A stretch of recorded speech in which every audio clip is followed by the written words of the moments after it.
सकाळी सकाळी खूप पाऊस पडतोय. हे बघा आता इथं मठात आलो. आज गुरुपौर्णिमा आहे. गुरुपौर्णिमेनिमित्त मी मठात आलो होतो.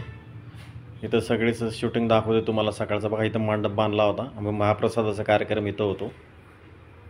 बघा इथं प्रसाद वाटला जातो. पुढं प्रसाद वाटला जातोय. बघा पाऊस खूप पडतोय तरी लोकांची गर्दी पुष्कळ होती. बघा ही गर्दी किती दिसते तुम्हाला. आता ही स्वामींची पालखी दिसते.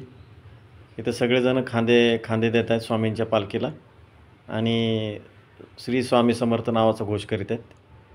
बघा पुष्कळ अशी गर्दी होती. खूप लोक होती. कारण स्वामी सगळ्यांचीच भक्ती असती. स्वामी कोणालाच मागं पाठवत नाही. बघा किती सुंदर अशी मूर्ती आहे स्वामींची. बघा आता तुम्हाला दिसेल सुंदर असा परिसर आहे मठातला. बघा किती गर्दी आहे. तर कायमच जात असतो मी मठात. आणि बघा तुम्हाला आता स्वामींची मूर्ती दाखवतो. बघा ही छोटी मूर्ती दिसली का तुम्हाला स्वामींची. पौर्णिमेच्या सर्वांना हार्दिक शुभेच्छा. हा व्लॉग तुम्हाला कसा आवडला. हा व्लॉग मी मठामध्ये आमच्या शूट केला होता स्वामी समर्थांच्या. तुम्हाला नक्कीच आवडला असेल तर लाईक करा, शेअर करा आणि सपोर्ट करायला विसरू नका. श्री स्वामी समर्थ.